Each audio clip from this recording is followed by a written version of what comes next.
This is a photo taken by the Curiosity rover on Mars. This is exploration in progress, and this particular machine has millions of dollars of sensory equipment on it. Because when we go somewhere new, we want to know what kinds of things are there. What kinds of rocks and compounds and stuff are we dealing with? And it's following a common pattern. When we go somewhere new, we want to know what kind of stuff is there. Charles Darwin's categorization of the finches led to a revolution in the way we think about life. And if this is the way we approach exploring the Galapagos, what about when we explore the other side of the veil? Swedenborg was, in a lot of ways, a human curiosity rover, and as luck would have it, just as meticulous in documenting what he found. So tonight we're going to take a look into his catalog of spirits and see just what kind of intelligent, angelic life is out there. Stay tuned.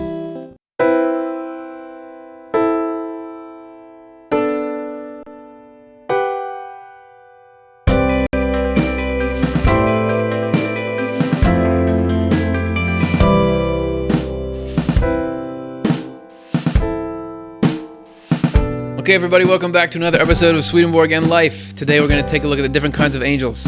And yeah, it's probably not going to be exactly what you're expecting. First, my name is Curtis Childs. I'm the host. As always, you can get your questions, your comments, that kind of stuff in, be part of the live discussion.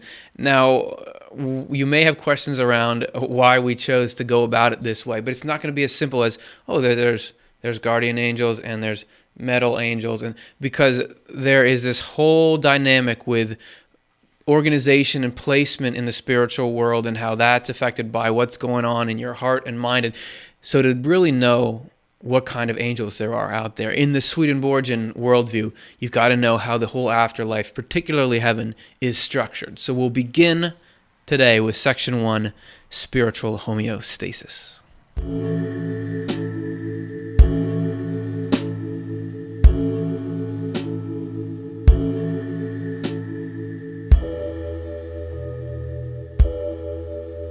Okay, so I just put that in the corner. Like I grabbed it out of there. I don't know if you guys saw that. This is a ball. It's really here. It's a real thing. And this just happens to be an illustration of the way that the spiritual world, that the afterlife, as it's called, is organized. All right, and this is there's a number in which Swedenborg actually just says a globe, but he doesn't mean, I believe, actually a sphere, because there's other times he talks about it in different ways. But as far as an organizing principle goes, this is a picture of it. And let's explain a little bit what those bands of color are. We'll take a look, cracking open our first Swedenborg book of the day. Oh, it's Heaven and Hell. Download that, click that thing if you want to read it. There's a lot of clear stuff in there. Just here's what the afterlife is. Here's what I saw. So he says, like heaven, hell is differentiated into communities.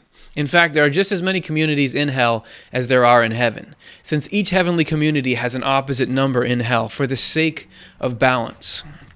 However, the communities in hell are differentiated according to their evils and consequent falsities, because the communities in heaven are differentiated according to their goodwill and consequent truths. We may be sure that there is some evil opposite to everything good and some falsity opposite to everything true, from the fact that nothing exists without a relationship to its opposite. The opposite enables us to know its actual nature and level. Opposition is the source of all perception and sensation. This is why the Lord is constantly taking care that every community of heaven has its opposite in some community of hell, and that there is a balance between them. So it's funny, like we just drop you in so hard. If this is the first time you're watching the show, okay, let's talk about the communities in heaven, the communities of hell. Welcome to Swedenborg and Life. So, as he says, there are different levels of heaven and hell. We'll illustrate that here. These are the three different heavenly levels. These are the three different hellish levels. And the levels are not like you'd find in the physical world. Oh, there's a one level that's 50 feet high, then there's 100 feet high. These correspond or are formed by the levels of the human mind.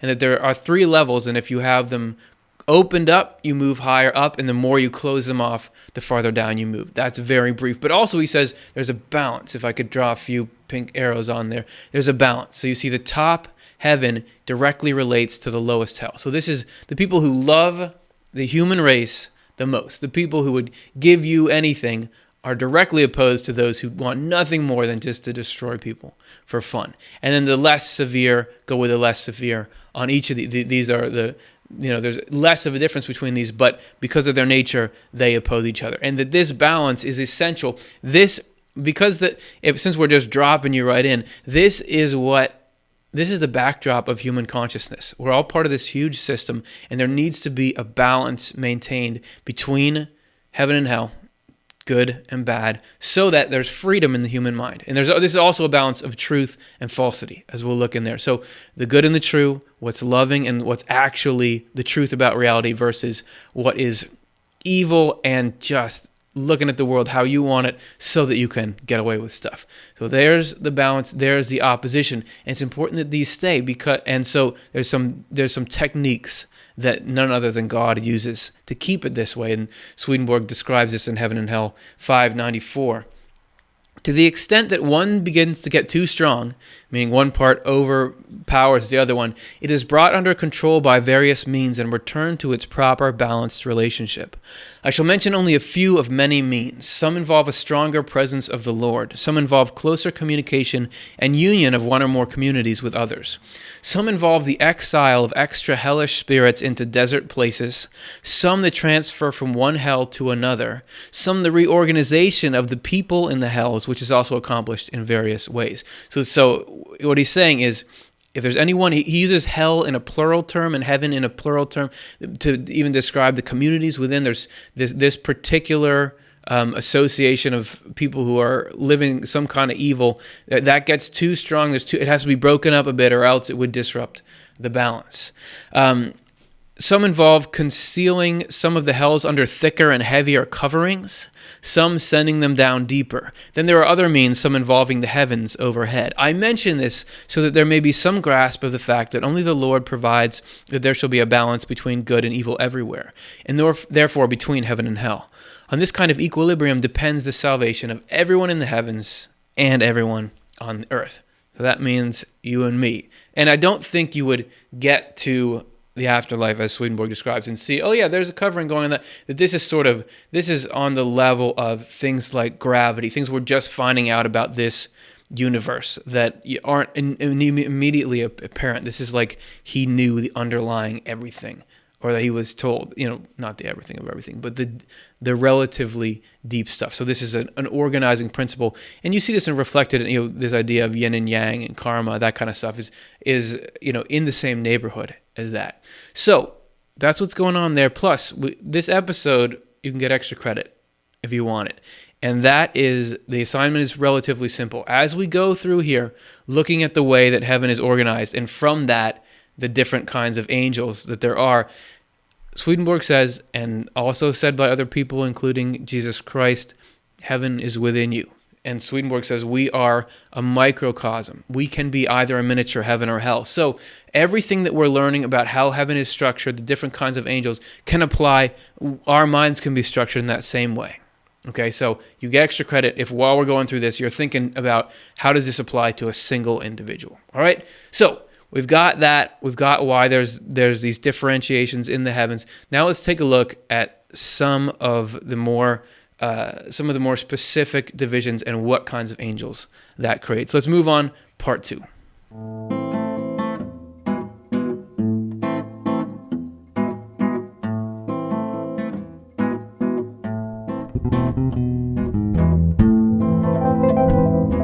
Okay, so we're moving into chart territory. Before we get there, let's have a definition of terms. This is Divine Love and Wisdom, another of Swedenborg's books, number 140. First, I need to define angel and spirit. And if you start reading Swedenborg, you'll find that you may be confused for many, many reasons. One of them being he uses words that we have in our common language, but he has sort of specific Swedenborgian definitions for them. Here he's going at it. First, I need to define angel and spirit. Immediately after death, we come into a world of spirits that is halfway between heaven and hell. Oh, and if you're saying, I wish I could know more about that world of spirits, FYI, that's going to be the topic of next week's episode. And so that's something worth waiting for. But for now, stay focused. World of spirits that is halfway between heaven and hell.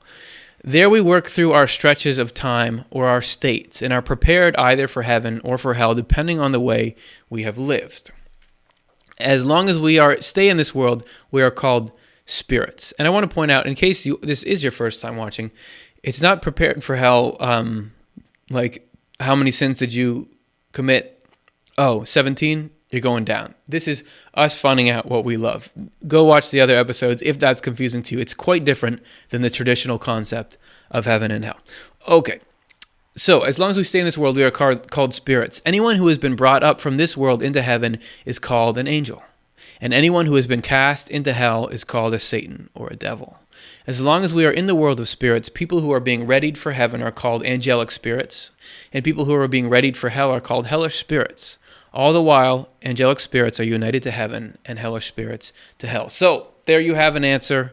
I think somebody's already asked this in the chat room, but are angels ex-people, or are they a separately created race? According to Swedenborg, and that's the worldview we're going after here, they all used to be people.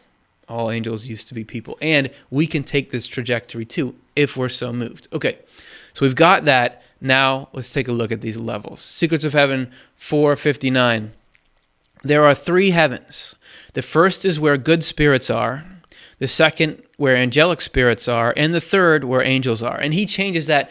At times he'll call it, he'll say that the first heaven is natural angels, spiritual angels, heavenly angels. So he uses a few different terms to describe this. So you're going to get tripped up, and that's fine. That's okay. That's just part of life. All 3 groups, spirits, angelic spirits, and angels, divide into celestial and spiritual. Oh, and to further confuse you, in case you haven't clicked away yet, celestial, you'll see that word there. That in certain Swedenborg translations, you'll see celestial. In other ones, you'll see heavenly. And in this very show, you'll sometimes see celestial, sometimes see heavenly. They come from the Latin. They both come from the same Latin word. It's just been translated different ways. Okay, there. You're welcome. The celestial are those who have, by means of love, received faith from the Lord, as did members of the most ancient church, dealt with already.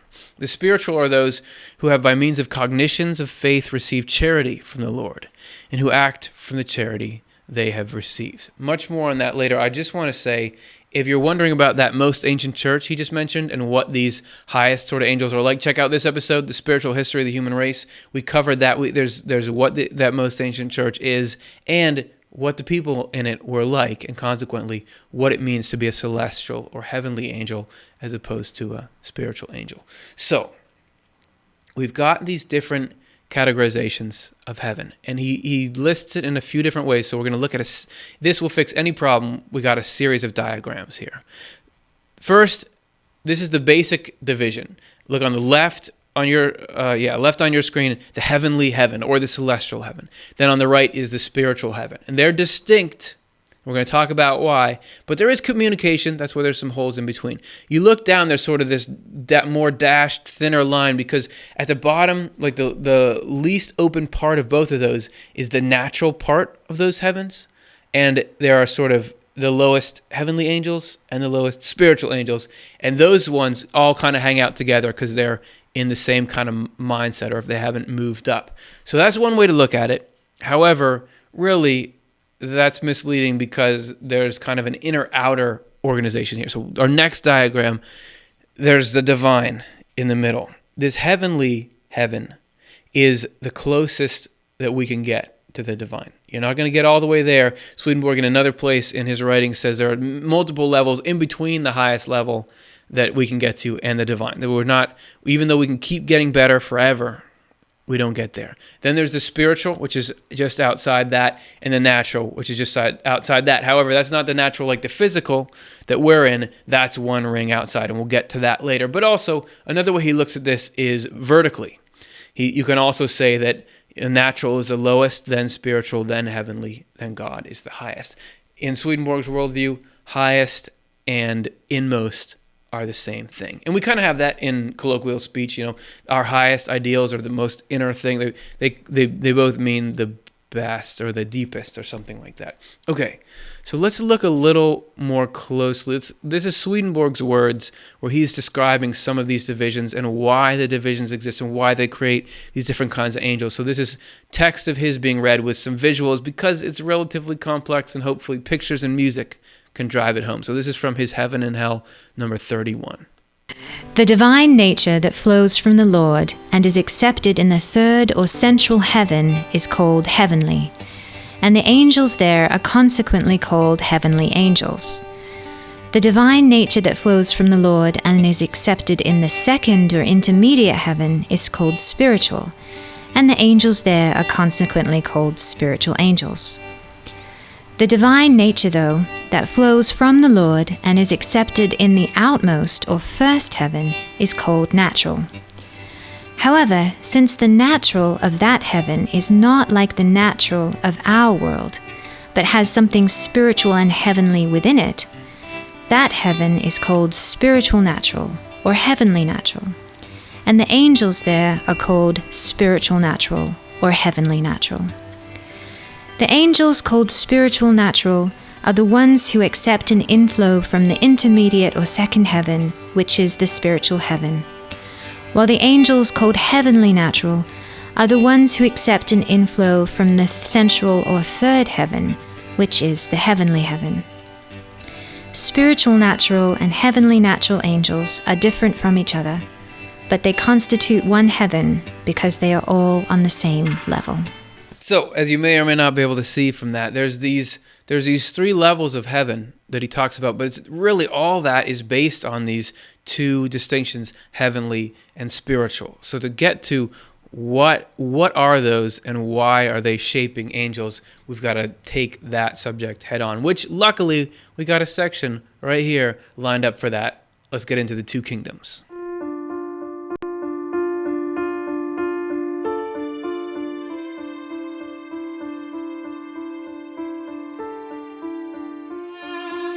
Okay, we begin this section looking at the two kingdoms of heaven. Swedenborg calls them kingdoms. It doesn't mean there's the king would be the divine, but it sounds relatively old-fashioned. But think of it like the animal kingdom, right? This is a broadest areas of distinction. But this is not just something about here's how heaven is organized. These two forces that these kingdoms represent, this is the primary underlying stuff of everything. You will not go anywhere in Swedenborg. And if he's right, you will not go anywhere in life, Swedenborgian Life, the show's title, without running into these two basic elements. So let's take a look at them, beginning in Heaven and Hell 95. The differentiation of heaven into two kingdoms, one called the heavenly kingdom and the other the spiritual kingdom, has been presented in its proper chapter above. That's why you want to download the book. You can go read that. It's free. It's a free download. The heavenly kingdom in general corresponds to the heart and to all the extensions of the heart throughout the body. The spiritual kingdom corresponds to the lungs and to all their extension throughout the body. Further, the heart and the lungs form two kingdoms in us. The heart governing through the arteries and veins, and the lungs through the nerve and motor fibers, each involved in every effort and action. And this gets into the idea of correspondence, that there is a correspondence, as he says, of the human form, the body that we all inhabit, and with heaven. And that these two basic kingdoms, which are based on the different ways that you receive God, are like the heart and the lungs. And so let's pull up we have a graphic of the heart and the lungs. He says that all of heaven, we saw those rings before, but really you could say if heaven is like a human body, and we did a whole episode of the show on this, we did a short video on this. It's a theme in Swedenborg's work. The heavenly kingdom of angels is like the heart. The spiritual kingdom is like the lungs. The natural is like the rest of the body. And this is not just like, sort of a crude metaphor that's close. He says down to every detail. That fits in. So what the heart does for the body, those heavenly angels do for the rest of heaven and through heaven to the human race. Spiritual like the lungs, natural like the rest of the body. So we can get some idea. So what are these? What's the difference between the heart and the lungs when you're talking about those as representations of groups of angels or people? We can get an idea of that from the different kinds of government that exist. That Swedenborg says there is government in the heaven. Wait, don't get up, sit back down. There is government in the heavens, but it's of a specific kind, and we're going to look at it, Heaven and Hell 2:13. Since heaven is differentiated into communities, one thing Swedenborg says is the afterlife, there's a lot more similarity to this life than you might think, that this wasn't just a program that we learn to manipulate our way through or learn to work in and then just throw everything out. it's better there, but it's an extension of this. Since heaven is differentiated into communities, and the larger communities consist of some hundreds of thousands of angels, and since all the people in a given community are involved in similar good, but not in similar wisdom, it follows of necessity that there are forms of government. Meaning, everybody's got love, but they don't all understand life the same way. So there's got to be some kind of structure to get everyone working together harmoniously. Good order needs to be kept, and all matters of good order seen to. The actual forms of government in heaven vary, though. There is one kind in the communities that constitute the Lord's heavenly kingdom, and another in the communities that constitute the Lord's spiritual kingdom. They even vary depending on the particular function of each community. However, in the heavens there is no government except the government of mutual love. And the government of mutual love is heavenly government. So there's government, but it's good. And it's different whether you're in the heart's heavenly mindset or whether you're in the lungs spiritual mindset. So let's look first at the heavenly government. What's it like when they have, what kind of structure do these inmost angels, the deepest, closest to God, what do they need holding them together? This is Heaven and Hell 2:14. Says the form of government in the Lord's heavenly kingdom is called justice. And so here is another Swedenborg giving a new definition to a term. Since all the people there are intent on the good the Lord's love does in and through us, and anything that results from this good is called just. So there's a new definition for justice. Anything that's coming out of divine love. This government belongs to the Lord alone. He leads them and teaches them in matters of life. The truths that we associate with judgment are engraved on their hearts. Everyone knows them, grasps them, and sees them. So matters of judgment never come into dispute for them. Only matters of justice that are matters of life. The less wise ask the wiser ones about them, and they in turn ask the Lord and bring back their responses. Their heaven, their deepest delight, is to live justly from the Lord. So there you have like direct communication. This is the things like, is there a God? What's the point of life? How should I act? How do you be loving? That stuff, it's inscribed on the heart. That's what he says. That everybody know of. Of course, it's like things we know here by instinct, how to walk, how to breathe, those kinds of things. That there, everybody knows it. And if you don't, if there's a little gap, you ask someone. If you don't know, you ask someone else, and if they don't know, they ask for insight, and they're given it. So it's very much, the government is internal, meaning everybody wants to do good. So you don't have to have all these external bonds keeping people from harming each other and doing good, right? So that's heavenly government. Let's look now at spiritual history of the human race. Sorry, that popped back up. If you want to go look at that show, you can, but it's not relevant to this current section. Spiritual government. Now, we find spiritual government again in Heaven and Hell 2:15. And here he says, government in the Lord's spiritual kingdom is called judgment. So here we go, do the other side of that coin. Since they are intent on that spiritual goodness that is the good of thoughtfulness toward their neighbor. And this good is in essence true. What is true is a matter of judgment, and what is good is a matter of justice. These angels too are led by the Lord, but indirectly. So they have officials, fewer or more depending on the needs of the community they live in. They also have laws that they observe in their life together. The officials manage everything according to the laws. They understand them because they are wise, and in matters of doubt, they are enlightened by the Lord. So that, now, don't get it twisted. It's not just like here. The spiritual heaven, as Swedenborg describes, is an amazing, this is the coolest place I've ever seen. Everybody's so loving. This is way beyond any ideal society I could imagine. So it's cool. However, it's not quite as plugged in as the heavenly mindset. So you have to, because it's not immediately apparent exactly what to do, you have to formulate structure. There needs to be laws, external laws, and there needs to be people enacting these. But this is still a place, pardon me, where everybody is intent on love, right? But you don't quite stay as constant in it, and you don't have this instinctual knowledge. So there's a little bit of structure there. Now, so that's sort of a reflection of the difference of mindsets. That spiritual is the pursuit of wisdom and trying to figure out what is true, what is right. Heavenly is the pursuit of love. Love has its own wisdom in it. Let's do good. Let's live in love. So those two are, he talks about one being more inward, but you need both the heart and lungs to survive. If you didn't have either, the one that was left wouldn't be able to do anything. So there is an absolute need. And the same with the body. We talk about the natural heaven. If you just had the heart and the lungs sitting out. So it's not like some people in heaven are better than other people. It's just a different role fulfillment.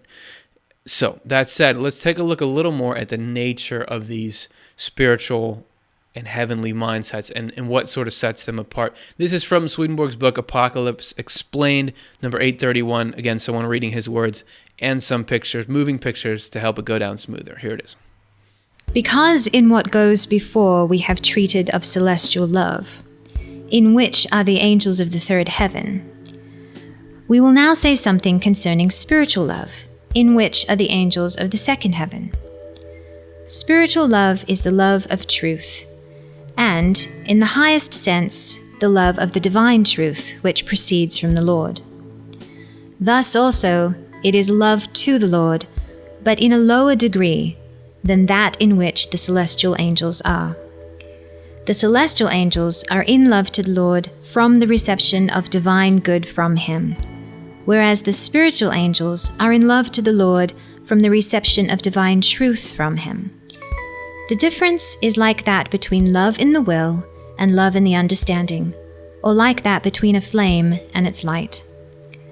Light with the angels of the third heaven is also derived from something flaming, and the light of the angels in the second heaven from a shining white. Their life differs in a similar manner. The life of the angels of the third heaven consists in affections of good, and the life of the angels in the second heaven in the affections of truth. The difference is such that they are easily known from one another by their faces and also by their speech. And if it's still a little bit murky, which is totally understandable, let's try to take a look at how does this difference in mindsets play out in the way they act in sort of day-to-day angelic life. We'll start in Secrets of Heaven, number 202. So here you see that word celestial angels. That's actually heavenly angels as it could be translated.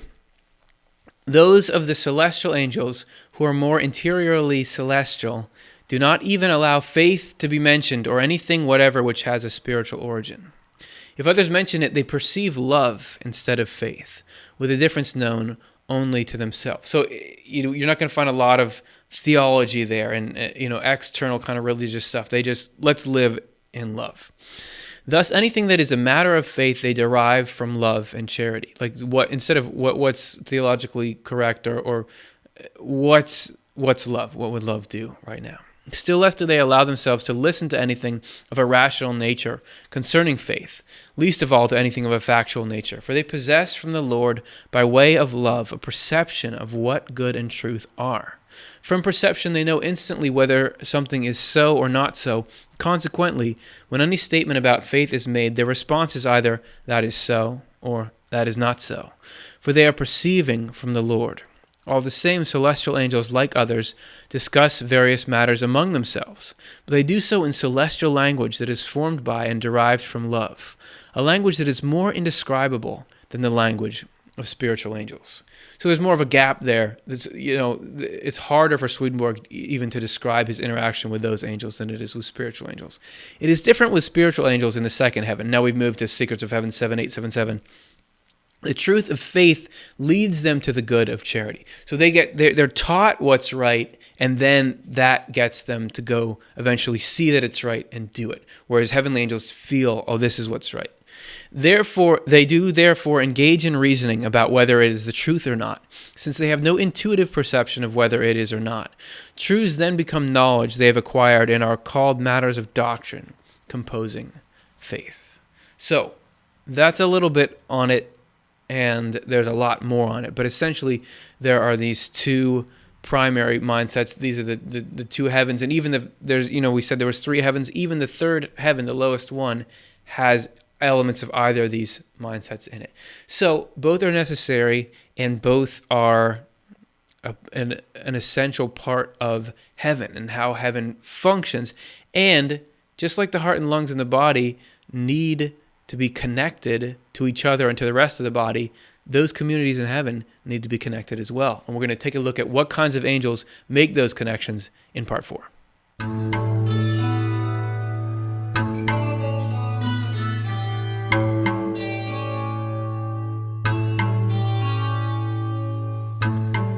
Okay, so now we get into specific groups of angels that bridge this gap between the two, the different levels of heaven and the two kingdoms of heaven, because it's not like heaven is a bunch of little boxes that don't talk to each other. We begin Secrets of Heaven 5922.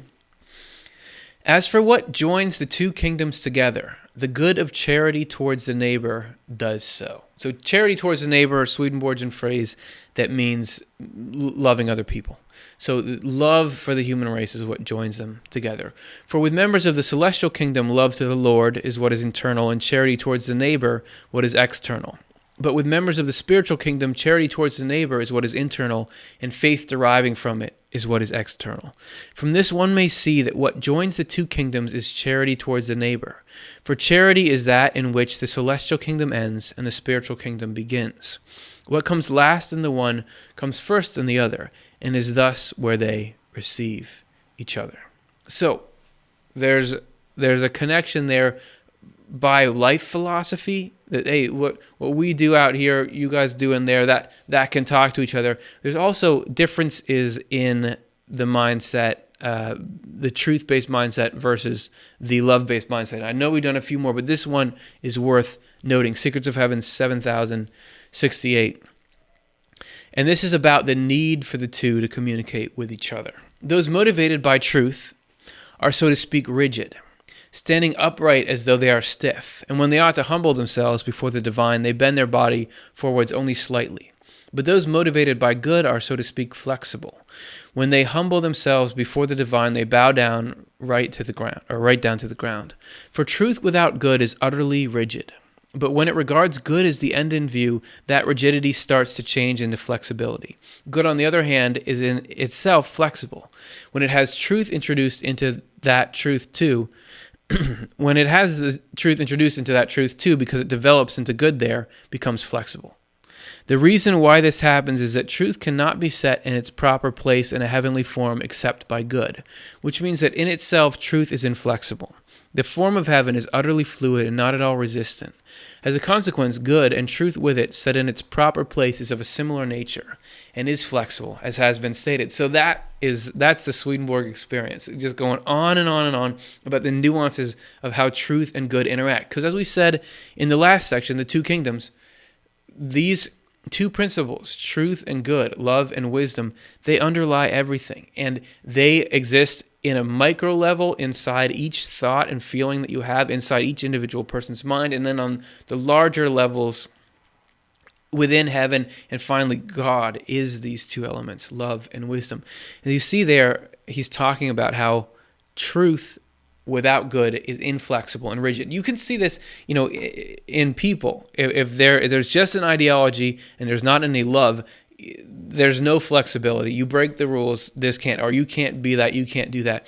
When there's love, there's a lot more accommodation when the end view is love, so that you need this love added to truth to make it flexible, and that's the form of heaven. And you can see an analog to this in the physical world in the ways that heat, which Swedenborg says heat is the sort of physical equivalent of love, which is a spiritual thing, the way that heat affects metal, affects stone, both of which Swedenborg says stone and metal represent truth. So when you apply enough heat to these things, you've seen it, right? They melt, they lose their rigidity. Molten metal, molten rock no longer are this immovable structure. They can flow and move much like heaven. So we thought we'd do our correspondences segment here, meaning we're going to show you some images of molten stone and molten metal, and just think about that as this is truth with so much love in it that it can flow and bend and accept the form of heaven and work with other members of the human race. So it's like a little fiery and red, but instead of thinking of the scary part of it, think of it as love and power. So just see these images of the physical phenomenon, knowing something about the spiritual phenomenon that it's an image of,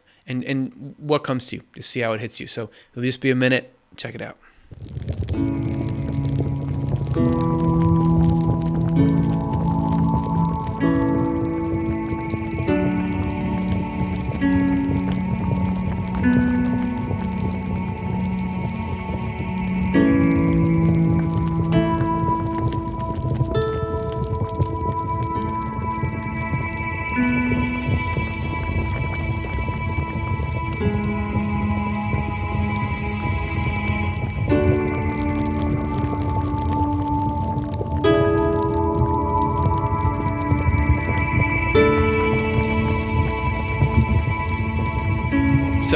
to move you? Feel free to write comments about it.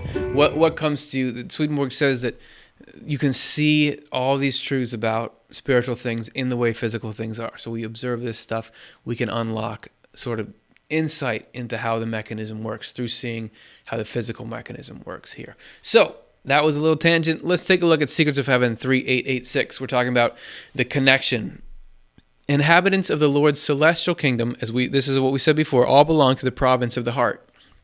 And those of his spiritual kingdom all belong to the province of the lungs. The influx from the celestial kingdom into the spiritual kingdom is similar to the influx of the heart into the lungs. So what we're saying, I said before, it's not just a crude metaphor, like it's sort of spiritual kingdom of heaven is sort of like the lungs, and the heavenly is sort of like the heart, down to every detail. So like we were just saying with the metal, you can observe the physical side to learn about the spiritual side. So he says that the connection and the flow from the heart into the lungs physically is like that same flow from the heavenly kingdom of angels into the spiritual kingdom of angels. So let's hear a little bit about how does that connection happen physically. This is Dr. Ed Higgins, who's been on the program before. He's going to describe the physical connection between the heart and lungs, and just have it in your mind thinking about what does that say about the connection between these kinds of angels we've been talking about. So here's Ed. So the heart-lung connection is actually a really interesting thing when you just start from their very close physical proximity. I mean, they sit right next to each other. The heart sits right behind a person's sternum, breastbone. The lungs kind of flank it on either side. So they're very close to each other, which I think makes sense because they're really very closely related functionally. Each one needs the other, but they're really only connected by a couple blood vessels. I also think that's a really cool thing. Like they need each other so much, but they're not massively connected, right? So we have one main pulmonary trunk comes off, what we would think of as deoxygenated blood returning to the heart from the system. Hasn't lost all the oxygen. We use about 22% of the oxygen out in our peripheral tissues and organs. So that less oxygen-rich blood comes back to the heart, to the right side, goes out through one main pulmonary trunk to the lungs, divides into right and left pulmonary arteries. That blood goes to the lungs where it gets new oxygen and then gets returned to the left side of the heart to get sent out to the body. So it's very simple plumbing, but this high level connection, neither can work without the other. And then it gets much more complicated with sensors everywhere within a person's system, sensing CO2 levels, oxygen levels, and then driving how fast does the heart beat, how fast do we breathe, things along those lines. That's a much more complicated in a reaction, but their actual physical connection is pretty simple.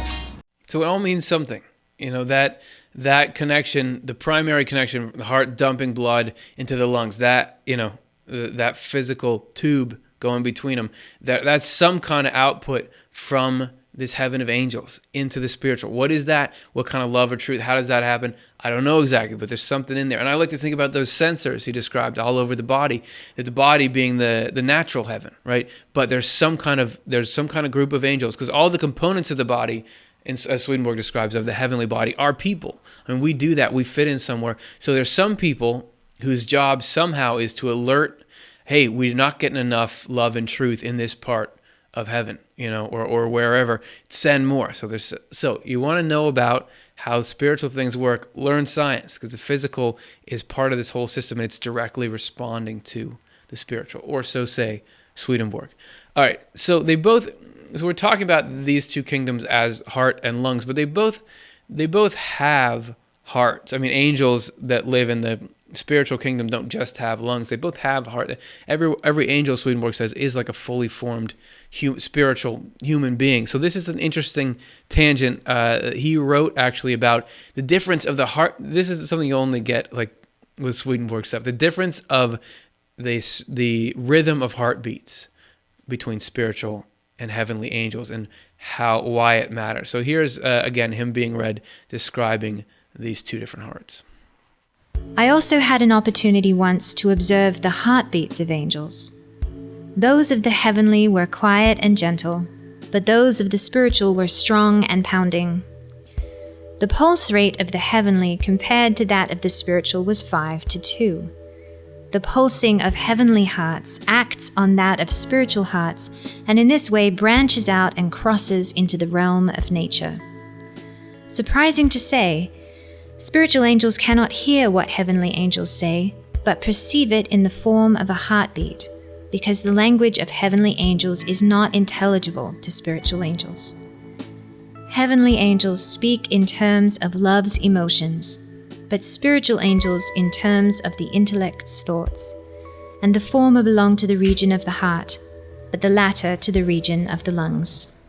So there's like the third heaven, the heavenly heaven, is almost like heaven to the spiritual heaven.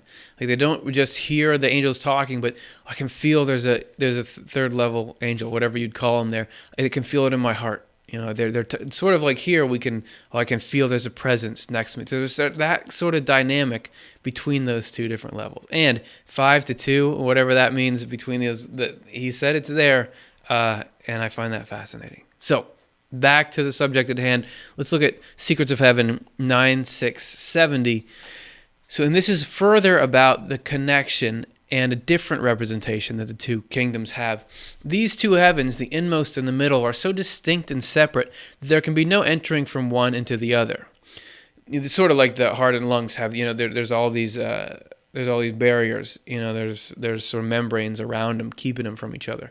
Yet they constitute one heaven through intermediary angelic communities, whose disposition is such they are able to be next door to the good of both heavens. So there are some angels who sort of have a foot in both worlds, and through that can get everyone to talk to each other.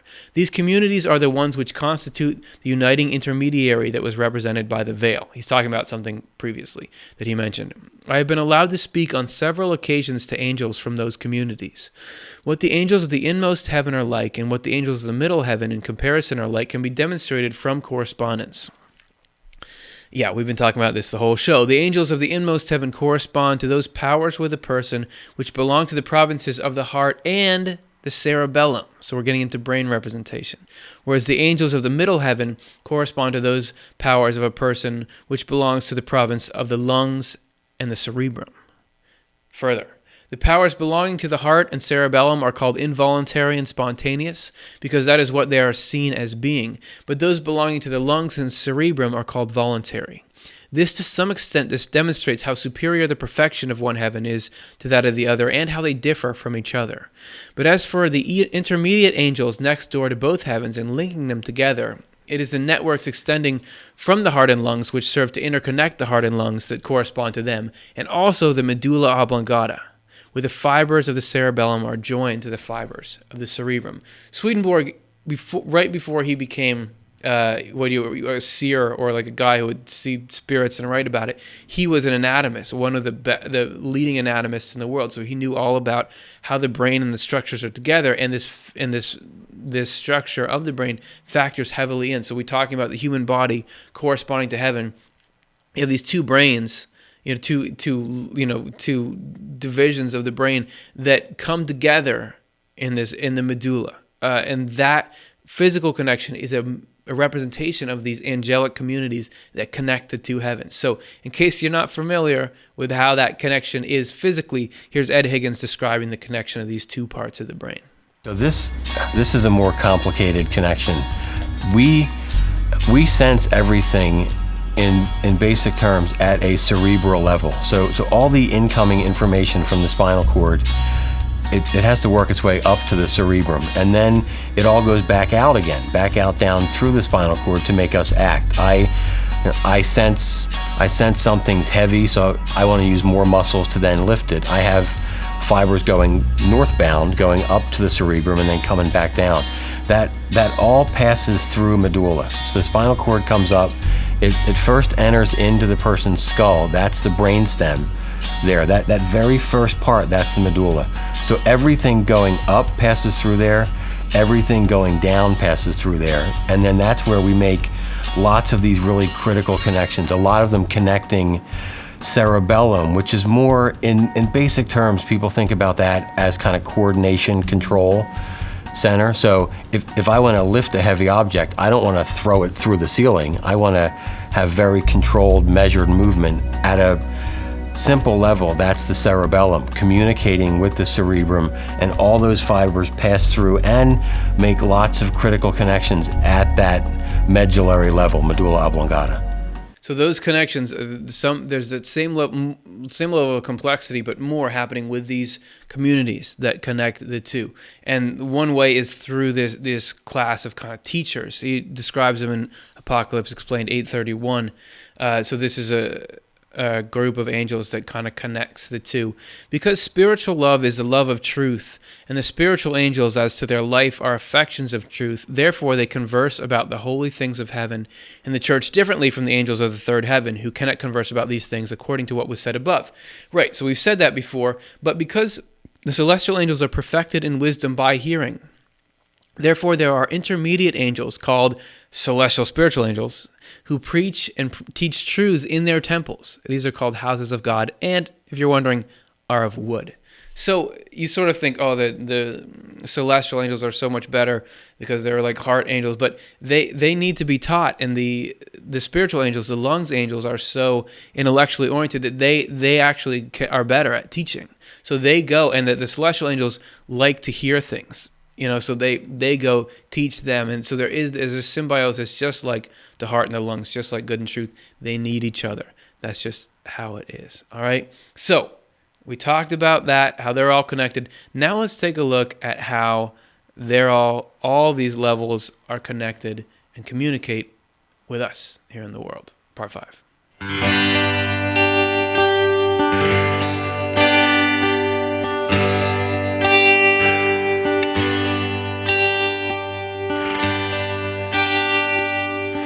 So there is what Swedenborg calls correspondence between the heavens. There are all these distinctions, like the parts in a body, as they have to be distinct. Like if you had just one big mush in the body, nothing could get done. It's because there's this organization that everything works. But there's certainly communication. Swedenborg describes it in Heaven and Hell 100. There is a correspondence of the heavens with each other. The second or intermediate heaven is responsive to the third or central one. The first or outmost heaven is responsive to the second or intermediate one. And this is responsive to the physical forms in us, the forms that are referred to as our members, organs, and viscera. So the physical forms in us. So it is our bodily nature in which heaven finally comes to rest, on which it stands like a foundation. We're participating in this machine right now. We may not even be aware of it, but just like I said, the third heaven is like heaven to the second heaven is like heaven to the first heaven, and the first heaven is like heaven to us. There's that same kind of thing, right? So here's a diagram that we have, again, to make it all make sense. So there's this emanation from the divine shoots out heavenly, spiritual, natural, but it ends here in the physical. We are sort of the feet of heaven, that we are the foundation here. So even the way we live our life can help make that good machine stronger. And they can still interact. You think about adults and children, how there's a separation there in the way that their minds think, but they can still interact on certain topics. In the same way the different levels of heaven can interact, or heaven can interact with us. There is a way, and just like here, we can kind of get a glimpse of an angel, or they can say something to you. Similarly, the levels higher up can do that to each other. However, there also is direct interaction. As I'm sure people have experienced, you get stories all the time of, I saw an angel, they talked to me, it was a long conversation. Swedenborg, too, saw angels from all different groups interacting directly with each other. So don't get the sense that it only happens in strange ways. Here's a couple examples, just quickly, of things that he observed with direct communication. The first one, angels. He saw angels helping newcomers. So people from way up in heaven coming down, helping people who are just coming into the spiritual world, moving them along. And then also he saw angels and spirits. Remember, he made that distinction before. That angels are, you've moved into heaven. Spirits, you're still in the spiritual world, or you're at a lower level. But he saw them walking and talking together, having conversations. So it can happen. It just doesn't happen all the time with all of heaven. And then finally, Swedenborg, along with when Swedenborg was touring when he was his Mars rover touring the spiritual galaxy, he would have angel guides with him, and they would go, all of them together, visit these other communities in heaven or in hell, and they would all talk to the inhabitants there. So there can be that kind of travel, but maybe you got to be have the right, not training, but the right mindset for that. And maybe that's who you are. And maybe when you get to heaven, you'll be one of those connectors. Okay, so that's just to reassure you that everybody can talk to everybody. There's not this wall that you can never get across, but there are these cool different ways of having things separate yet connected at the same time. As an example of this, Swedenborg describes vividly a meeting of two angels from different parts of heaven who actually had been friends here in this world, and they're off in heaven doing their thing, but when they want to, they can see each other, and they're super pumped about it. So here, this is from his book True Christianity 386. One morning after I woke up, I saw two angels coming down from heaven. One was coming from the southern part of heaven, and the other from the eastern part. They were both in carriages drawn by white horses. The carriage that was carrying the angel from the southern part of heaven was shining like silver. The carriage that was carrying the angel from the eastern part of heaven was shining like gold. The reins the angels were holding in their hands were flashing with a fiery light like the rising sun. That is how the two angels looked from far away. When they came closer, however, they no longer looked as though they were in carriages. They were simply in their own angelic form, which is human. The one who came from the eastern part of heaven was wearing shining clothes that were deep red. The one who came from the southern part of heaven was wearing clothes that were sky blue. When they reached the lower regions below the heavens, they ran toward one another as if each were trying to be the first to reach the other. They hugged and kissed each other. I heard that when these two angels lived in the world, they formed a bond of deep friendship. Yet now one was in the eastern part of heaven, and the other was in the southern part. The eastern heaven holds angels who focus on love from the Lord. The southern heaven holds angels who focus on wisdom from the Lord. After the angels spent a while talking about the magnificent things in their heavens, a question came up in their conversation about whether the essence of heaven is love or wisdom. They agreed right away that each one relates to the other, but they were discussing which one was the origin of the other. So you can get together, you can hang out, you can have a conversation about what's the nature of heaven. You can tell your buddy, oh, there's this cool stuff over here. So it's going to be all right. Even if you work in different areas, you can still be buddies. To close this section out, I want to talk about archangels, because this is like one of the few types of angels that people have heard about. And Swedenborg has a specific take on that whole issue. In this Apocalypse Explained 735, in regards to Michael in particular, so that's an archangel, very famous, mentioned in the Bible. In regards to Michael in particular, it is believed from the sense of the letter, he's talking about of the Bible, that he is one of the archangels. But there is no archangel in the heavens. There are indeed higher and lower angels, also wiser and less wise, and in the societies of angels there are governors who are set over the rest. Yet there are no archangels who keep others in obedience by the exercise of arbitrary authority. Such government has no place in the heavens, for there no one acknowledges in heart that anyone is above himself but the Lord alone. But those angels that are mentioned in the word as Michael and Raphael mean administrations and functions. So he's saying that with archangels, as are depicted in lots of kinds of art all over, it's not like there are specific angels who are just way bigger and badder and more powerful and tell everyone what to do. But he says that there are functions. And he goes on to describe this in other areas that, for instance, Michael, the archangel Michael, is a term that means, there's a couple different meanings for it, but essentially you're protecting something good or protecting something true. So any angel who starts to protect is Michael in that.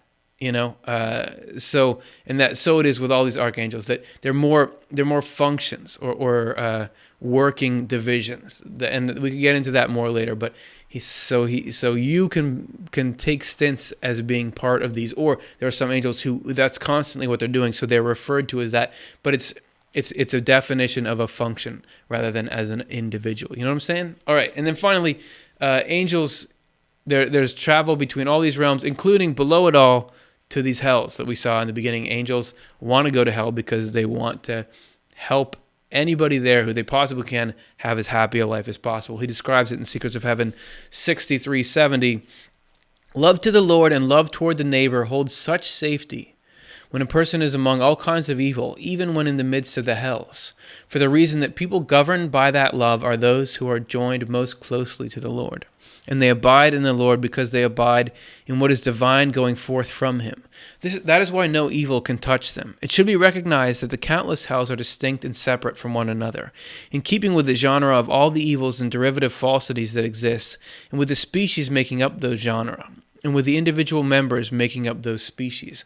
Also, in each hell, order exists, and that order is preserved both directly by the Lord and indirectly through celestial or heavenly angels. Sometimes angels are also sent into the hells to restore, to order things which have gotten out of order. While they are there, they are quite safe. That is what is meant when it is said that one with whom what is celestial exists is safe when among all those in the hells. So, like in the beginning, you got to keep this order. We saw with that little globe that was right here. There's got to be this order and this balance that's maintained by angels, and angels can go into hell and not be worried about being attacked because they're in this love. That love keeps you safe from hell, and that's actually the way that we get to the peace of heaven where we're not attacked by negative thoughts and feelings is by getting more and more into love, because that pushes it away. All right? So, we're going to go to our next section. We had those two angels meeting in that video. He said from these different directions in heaven, and we're going to talk a little bit about those directions as we close.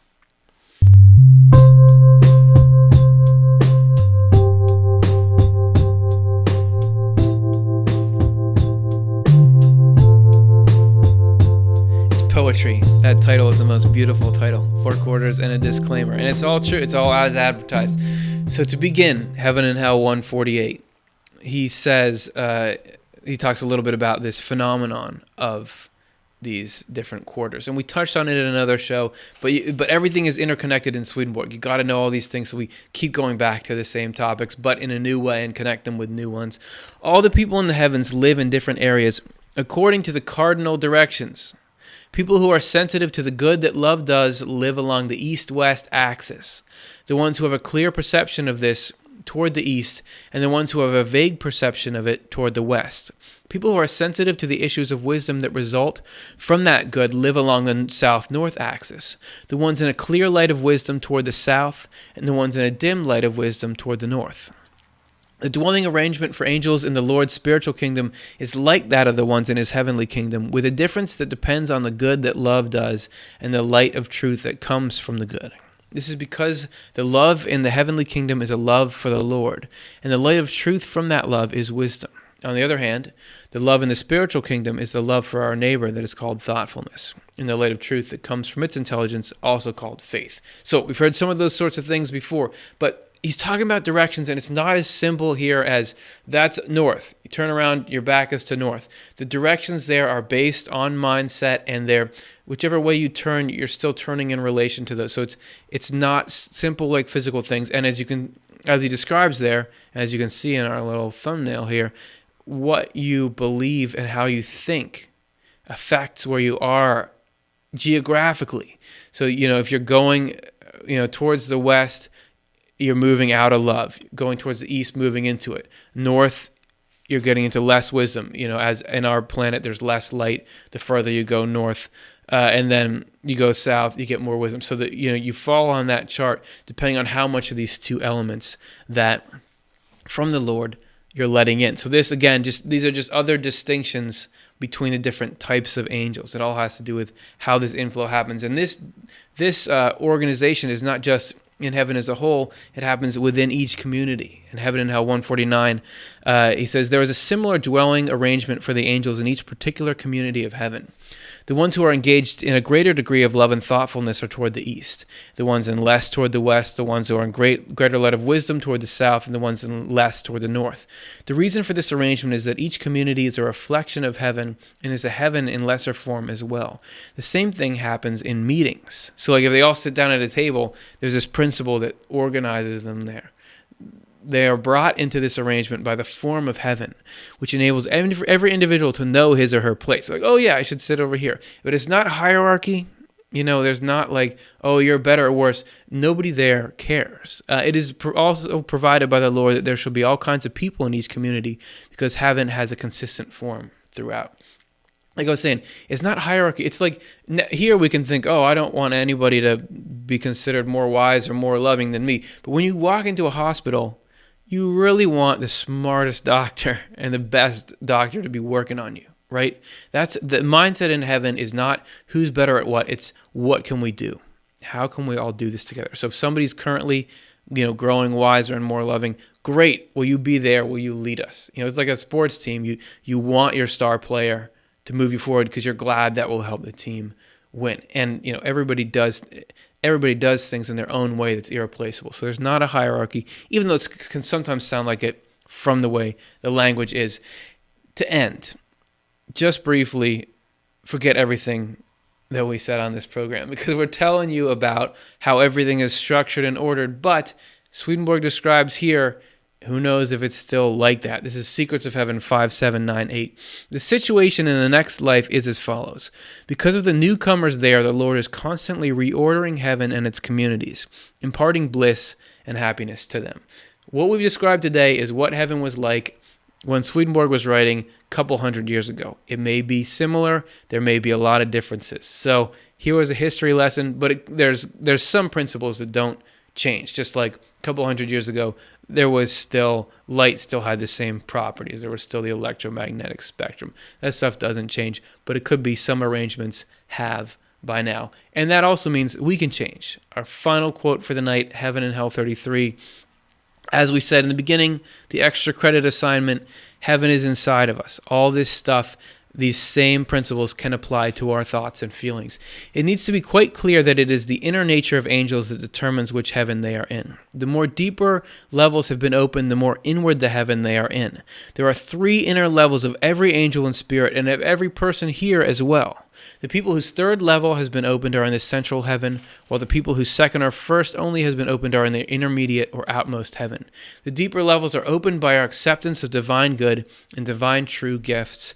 People who are actually affected by divine true gifts and let them directly into their lives, into their intentions, and therefore into act, are in the central or 3rd heaven. So it's just, you're opening up divine true gifts. That means love and learning.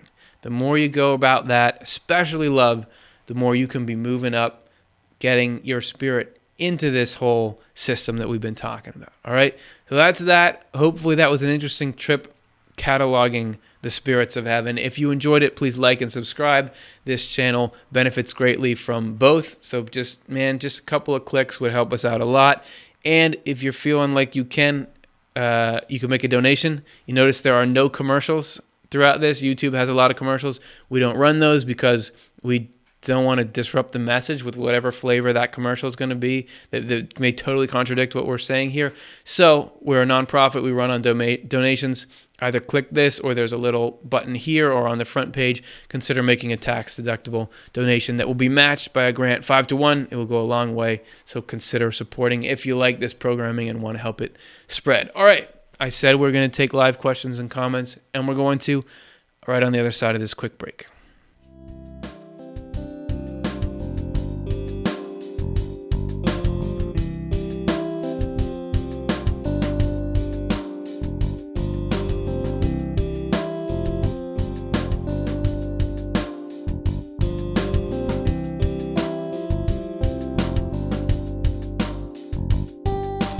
All right. Here. We said we'd be here, and we're here. It's here already. It's time to hear, what does the human race think of these concepts? Okay, we're going to take a look at our first question now. This one is from Lee. Jesus says the kingdom of heaven is within us. Where does Swedenborg say it is? Swedenborg would say ditto. And you can see some of this in the presentation, what we just had there of, at the very end. This is not only... is it within us as in our spirits can be in a community of heaven, but also that our internal structure is the same as heaven. And for what it's worth, you read Swedenborg, Jesus Christ, Swedenborg says, is God in human form. So he doesn't take lightly anything that Jesus says. We've had a couple of shows about, he has a different take on it than a lot of traditional Christianity in certain ways, so worth checking out our episodes about that for that. So thanks very much for that one. Next question. This is Juan. Will there ever be a war between angels and demons on earth? There's a war between angels and demons on earth every day. I mean, according to Swedenborg, the thoughts and feelings that drive all of us are coming from heaven and hell, and they're clashing within us. Whenever you watch the news and you see somebody's done something terrible, that's hell winning some kind of little battle. Although it's more complicated, because in the end, the divine design pulls everything towards good, so hell doesn't win like it thinks it can. Whenever you see people around you doing good, that's heaven winning. So that's how it's manifested. As far as we would all see them, they'd be here and set up. I don't think so, based on the way Swedenborg describes it. They're spiritual, we're physical, but through us, there is this battle raging all the time. So that's what I would say based on Swedenborg. Thanks for the question. Let's take a look at the next one. Robin, if things are balanced, does that mean that there are as many people in hell as in heaven? I thought that God did not want anyone to perish. That is a good question. And I think, no, it doesn't mean, the balance does not depend on, okay, well, we have 495 billion people in heaven, so we got to send X many people to hell. As you saw in the beginning there when we talked about that globe, and he talked about how it was kept in balance, there was all these methods. It was about rearranging communities. It was about how much of one was covered up. It was about how they moved in relation to each other. It was about pulling particular members out. There's a lot of ways to maintain that balance. It's not just a 1-to-1 ratio. Swedenborg does say God does not want anybody to go to hell. The divine design, the divine plan is to try to pull everyone into heaven. This balance thing is a result of, wow, there's a lot of people choosing hell. We got to make it so this still works for human minds. But no, the system would have to run so that if today, everybody said, I don't want hell anymore, which means I don't want the love of harming others, of dominating, of cheating to get my way. If everybody suddenly rejected that, everyone was in heaven, the system would still work. You'd still be able to have good. You could have all the people involved in good and nobody involved in evil, but they could still, the evil itself and the good could balance, or something like that. He doesn't go into that, but yes, the sentiment that you have there is right. It's not set up so that there has to be an underclass in order for heaven to be happy. So hopefully that makes sense. Great question. Appreciate it. I always like questions that are coming from a moral standpoint. Like, wait, is that fair? Is that good? Because those are the right questions to ask. So thank you. Next one. Jim, is it true that hellish spirits can't come and live in the heavenly or spiritual realms? I don't want to get to heaven and Charlie Manson as my neighbor. Yeah, so there are a couple, you can't, if I don't know, even somebody like Charlie Manson, nobody knows what's going on in someone's heart and mind. It could be that he was overcome by a bunch of demons and did what he did and he didn't want to. I'm not saying he did. There's a chance he was, but we never know. Swedenborg says spiritual judgment. So I have no idea. However, people who have murder in their hearts can't breathe in heaven. They can't even get close to it without feeling like they can't breathe and feeling torment, because the evil, if you allow evil to live inside you and you make that your life, when you start to get near mutual love, it's like it's like these, there's certain chemicals that if you have, I forget what they are, magnesium or something, you throw a little water in it and it sparks or explodes. There's this huge reaction. That's the way it is when an evil as terrible as the kind of murderous rage people have comes into contact with mutual love, and evil gets pushed way back. They don't want to be it. So, anybody, even anyone who's done anything in this world can repent, can say, wow, I'm sorry, I'd never want to do this again, and genuinely try to push it away. Nobody is ever too far gone as long as they're living here, but you'll never get up into heaven unless you've completely pushed that stuff away. So you don't need to worry about the security of your neighborhood when you get there. All right, let's take a look at another one. Lorene, why do preachers say if you don't accept Jesus, you will go to hell? Is that true? According to Swedenborg, no, that's not true. But then again, it depends on what you mean by accept Jesus. There's sort of this Christian doctrine that you have to say the name of Jesus, or I accept you, Jesus, as my Lord and Savior, and that's it. Swedenborg says, we talked about the mind and the heart, the will and the understanding. the will is what matters.